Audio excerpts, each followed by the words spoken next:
जय Hind. International organisations के बारे में हम बात कर रहे थे। इंटरनेशनल ऑर्गेनाइजेशंस की इसी बातचीत को आज के सेशन में भी कंटिन्यू करते हुए आज के सेशन में हम बात करेंगे कुछ और इंटरनेशनल ऑर्गेनाइजेशंस के बारे में। देखो शुरू करते हैं। सबसे पहले बात की गई है international union for conservation of nature के बारे में, IUCN के बारे में। और IUCN को कब इस्टेब्लिश किया गया? IUCN को 1948 में इस्टेब्लिश किया गया। IUCN का हेडक्वार्टर कहाँ पे देखने को मिलता है? IUCN का हेडक्वार्टर ग्लैंड, स्विट्जरलैंड में देखने को मिलता है। Very simple. IUCN को स्टैब्लिश कब किया गया? 1948 में स्टैब्लिश किया गया। और IUCN का हेडक्वार्टर कहाँ पे देखने को मिलता है? ग्लैंड, स्विट्जरलैंड में देखने को मिलता है।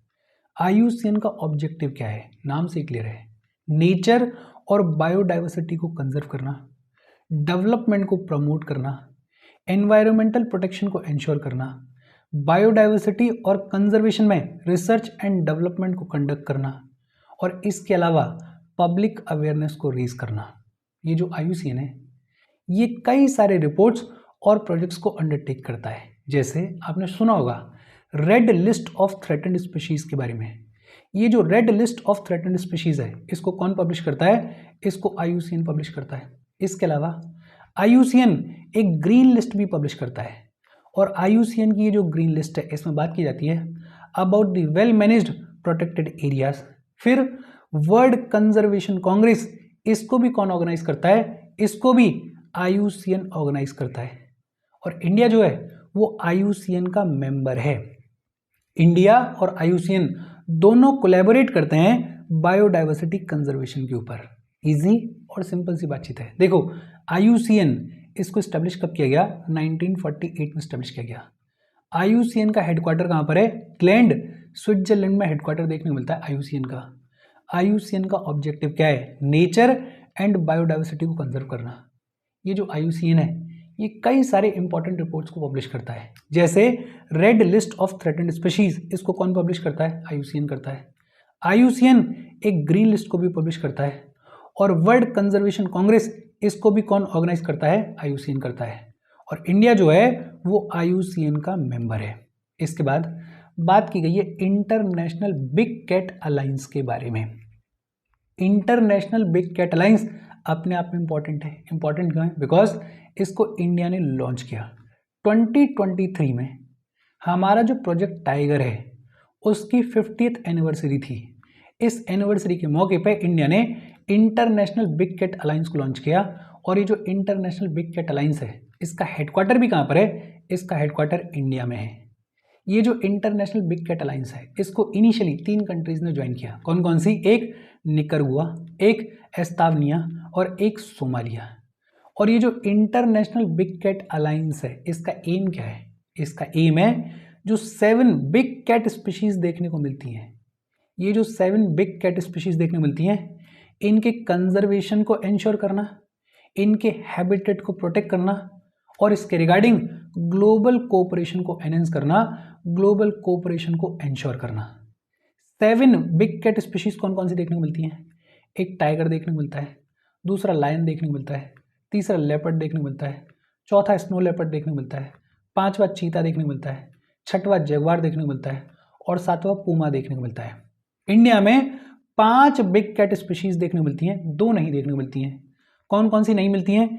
एक तो पूमा देखने को नहीं मिलता है इंडिया में और दूसरा जगुआर देखने को नहीं मिलता है इंडिया में। ये जो इंटरनेशनल बिग कैट अलायंस है इसका कोएलिशन स्ट्रक्चर किस तरीके का दिखाई देता है? एक तो ये जो अलायंस है ये मल्टी कंट्री और मल्टी एजेंसी कोलैबोरेशन है। दूसरा इसमें 95 बिग कैट रेंज कंट्रीज देखने को मिलती हैं। जितने भी UN मेंबर्स हैं वो एलिजिबल हैं इस अलायंस को ज्वाइन करने के लिए। और 9 ऐसी इंटरनेशनल ऑर्गेनाइजेशंस हैं जो कि पार्टनर कर रही हैं IBCA के साथ में। तो कोएलिशन स्ट्रक्चर की अगर बात करें तो एक इंपॉर्टेंट लाइन तो ये है कि जितने भी UN मेंबर्स हैं वो इस अलायंस को ज्वाइन कर सकते हैं। दूसरा 9 इंटरनेशनल ऑर्गेनाइजेशंस ऐसी हैं जो कि पार्टनर कर रही हैं IBCA के साथ में। अच्छा, IUCN स्टेटस की अगर बात करें इन 7 बिग कैट स्पीशीज की तो टाइगर जो है वो एंडेंजर्ड कैटेगरी में आता है। लायन, चीता, स्नो लेपर्ड और लेपर्ड जो है वो वल्नरेबल कैटेगरी में आता है। जगुआर जो है वो नियर थ्रेटेंड कैटेगरी में आता है और पूमा जो है वो लीस्ट कंसर्न्ड कैटेगरी में आता है। अच्छा, इंडिया में जो 5 बिग कैट स्पीशीज देखने को मिलती हैं, उन पांचों को wild life protection act of 1972 के शेड्यूल 1 में रखा गया है। इजी और सिंपल सी बातचीत है, मोटे मोटे तौर पे इन चीज़ों को याद रखना। होपफुली कुछ हद तक ये जो स्ट्रक्चर है ये आपके दिमाग में सेट हुआ होगा। हम आगे बढ़ें उससे पहले वीडियो पे लाइक के बटन को दबा दो। लाइक दबाना ज़रूरी है बिकॉज यूट्यूब ऐसे ही फंक्शन करता है।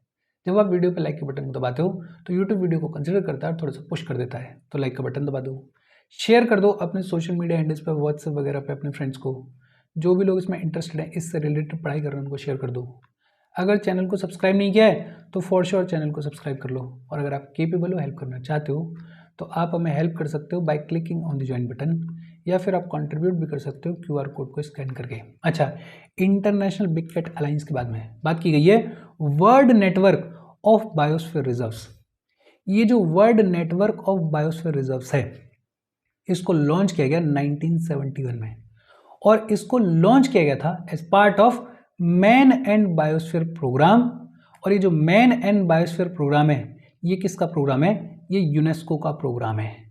तो world network of biosphere reserves, इसको लॉन्च कब किया गया? 1971 में लॉन्च किया गया, और इसको लॉन्च किया गया था as part of man and biosphere programme, जो कि प्रोग्राम है यूनेस्को का। ये जो world network of biosphere reserves है, इसका एम क्या है? नाम से ही क्लियर है। इसका एम है to establish a global network of protected areas known as biosphere reserves. Basically global network establish करना है बायोस्फीयर रिजर्व्स का। आज की डेट में मोर देन 700 बायोस्फीयर रिजर्व्स जो हैं, वो लगभग 120 कंट्रीज में देखने को मिलते हैं इस बायोस्फीयर रिजर्व नेटवर्क के तहत। इंडिया में लगभग 18 बायोस्फीयर रिजर्व्स देखने को मिलते हैं, और ये जो 18 है, अगर मैं ठीक से याद कर पा रहा हूं, तो लगभग 12 जो हैं वो इस नेटवर्क के अंडर में आते हैं।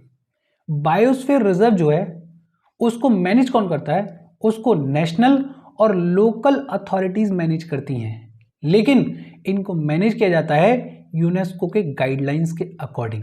अच्छा, बायोस्फीयर रिजर्व का स्ट्रक्चर किस तरीके का दिखाई देता है? देखो, बायोस्फीयर रिजर्व में सबसे अंदर देखने को मिलता है कोर जोन।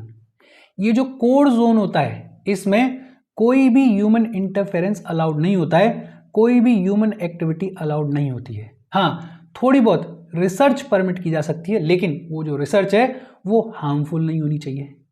ये जो कोर जोन होता है, इसके बाहर देखने को मिलता है बफर जोन, और ये जो बफर जोन होता है, इसमें नेचुरल ह्यूमन एक्टिविटीज अलाउ की जा सकती हैं।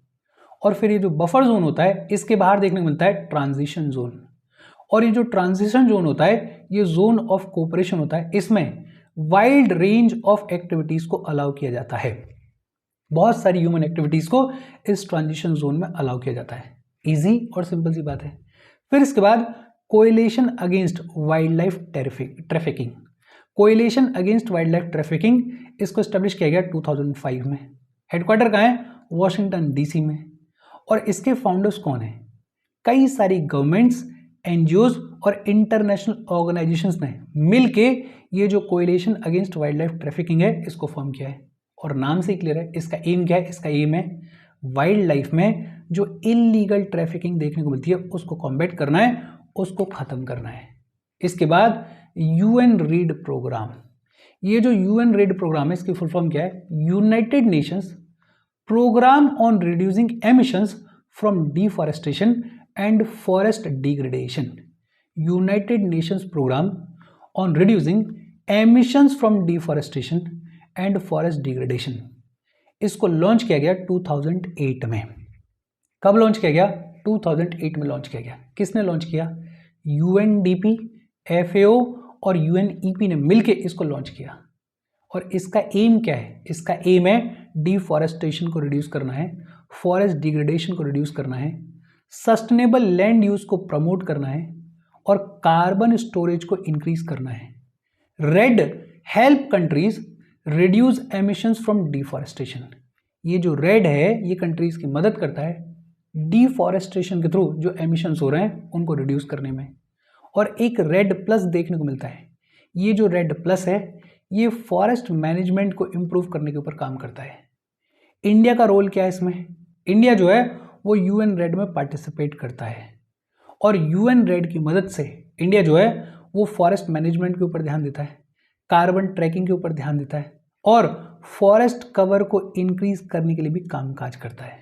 बेसिक तौर पे याद रखना, यूएन रेड प्रोग्राम इसको लॉन्च किया गया 2008 में। यूएनडीपी, एफएओ और यूएनईपी ने मिलके इसको लॉन्च किया था और इसका एम क्या है?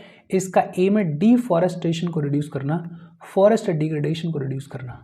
रेड देखने को मिलता है जो कि कंट्रीज की मदद करता है डिफॉरेस्टेशन के थ्रू जो एमिशंस देखने को मिल रहे होते हैं उनको रिड्यूस करने में, और रेड प्लस देखने को मिलता है जो कि फॉरेस्ट मैनेजमेंट को इम्प्रूव करने के ऊपर काम करता है।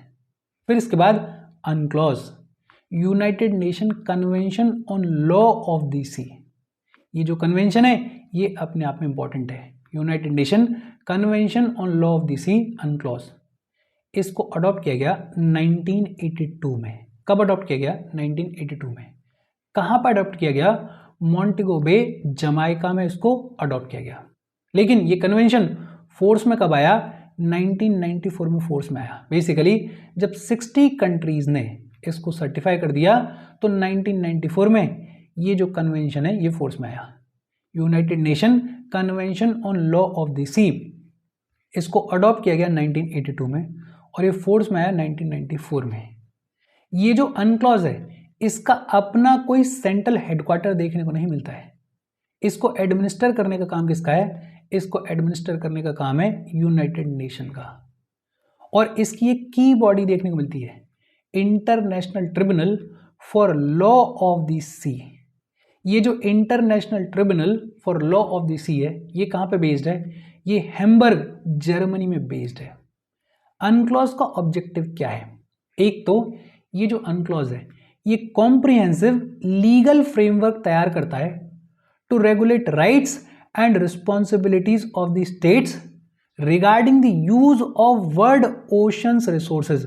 वर्ल्ड के जो ओशन रिसोर्सेज हैं उनको किस तरीके से रेगुलेट किया जाना चाहिए, उनके रिगार्डिंग जो वेरियस कंट्रीज एंड स्टेट्स हैं उनके राइट्स क्या हैं, रिस्पॉन्सिबिलिटीज क्या हैं, उसके रिगार्डिंग कॉम्प्रिहेंसिव लीगल फ्रेमवर्क कौन तैयार करता है? अनक्लॉज करता है। अनक्लॉज ये भी देखता है कि देखो जो फ्रीडम ऑफ सीज है और जो सोवरेनिटी है कोस्टल स्टेट्स की उसमें बैलेंस देखने को मिले, वहां पर डिस्प्यूट देखने को मिले। ये जो अनक्लॉज है यही लिमिट्स को डिफाइन करता है। जैसे ओशंस में ज्योग्राफी के अंदर आपने पढ़ा होगा, एक देखने को मिलता है टेरिटोरियल वाटर्स, एक देखने को मिलता है एक्सक्लूसिव इकोनॉमिक जोन और एक देखने को मिलता है कॉन्टिनेंटल शेल्फ। आपने सुना होगा 12 नॉटिकल माइल्स, 200 नॉटिकल माइल्स। ये जो टेरिटोरियल वाटर्स हैं इनमें कोस्टल कंट्रीज के क्या राइट्स हैं, बाकी कंट्रीज के क्या राइट्स हैं। ये जो एक्सक्लूसिव इकोनॉमिक जोन है यहाँ पे राइट्स किस तरीके से डिफर करते हैं, कॉन्टिनेंटल शेल्फ की कहानी क्या है, उस सब के बारे में जो भी रूल्स एंड रेगुलेशंस हैं वो किसने बनाए? वो अनक्लॉज ने बनाए। ये जो अनक्लॉज है ये रूल्स बनाता है ताकि जो मराइन रिसोर्सेज हैं अलग अलग जोन्स में उनको इनडिस्क्रिमिनेटली एक्सप्लॉइट ना किया जाए, उनको बर्बाद ना किया जाए। ये जो अनक्लॉज है ये डिस्प्यूट्स को सेटल करने के लिए भी, मैरीटाइम इश्यूज के ऊपर स्टेट्स के बीच में जो डिस्प्यूट्स देखने को मिलते हैं उनको सेटल करने के लिए भी फ्रेमवर्क प्रोवाइड करता है। ये जो अनक्लॉज है ये कई सारे रिपोर्ट्स और प्रोजेक्ट्स को अंडरटेक करता है। हालांकि अनक्लॉज जो है वो खुद से डायरेक्टली कोई भी एनुअल रिपोर्ट प्रिपेयर नहीं करता है, लेकिन बहुत सारी ऐसी बॉडीज हैं जो कि इससे एसोसिएटेड हैं जो कि रिपोर्ट्स पब्लिश करती हैं। जैसे इंटरनेशनल सीबेड अथॉरिटी है, जैसे UN division for ocean affairs and law of the sea है। तो ऐसी जो एसोसिएटेड बॉडीज हैं अनक्लॉज से वो अपनी रिपोर्ट्स को पब्लिश करती रहती हैं। मेन इंपॉर्टेंट काम क्या है इस अनक्लॉज का कि अगर कभी भी मैरीटाइम इश्यूज के ऊपर स्टेट्स के बीच में डिस्प्यूट देखने को मिलेगा तो ये जो अनक्लॉज है ये लीगल प्रोसीडिंग्स और रूलिंग्स को फैसिलिटेट करता है। जैसे एक international tribunal for law of the sea देखने को मिलती है, इसके थ्रू डिस्प्यूट्स का रेजोल्यूशन किया जाएगा, या फिर आर्बिट्रेशन के थ्रू, मीडिएशन के थ्रू डिस्प्यूट्स का रेजोल्यूशन किया जाएगा। इंडिया का रोल क्या है? इंडिया अनक्लॉज का सिग्नेटरी है, इंडिया अनक्लॉज का पार्टी है और इंडिया ने अनक्लॉज को कब रेटिफाई किया? 1995 में रेटिफाई किया। इजी और सिंपल सी बातचीत है। देखो अनक्लॉज इस साल तो ज़्यादा इंपॉर्टेंट है, ढंग से पढ़ना, बिकॉज इतना सारा डिस्प्यूट चल रहा है स्टेट ऑफ हॉर्मुज वगैरह में, मिडिल ईस्ट वगैरह में, तो इसको थोड़ा ढंग से देख लेना। इसके साथ आज की बातचीत हम खत्म कर रहे हैं। थोड़ा बोरिंग लगेगा ये क्योंकि सारे फैक्ट्स हैं, लेकिन ये इंपॉर्टेंट चीज़ है, ये पढ़नी पड़ेगी। कोई डाउट हो कमेंट करके पूछ लेना। Thank you very much.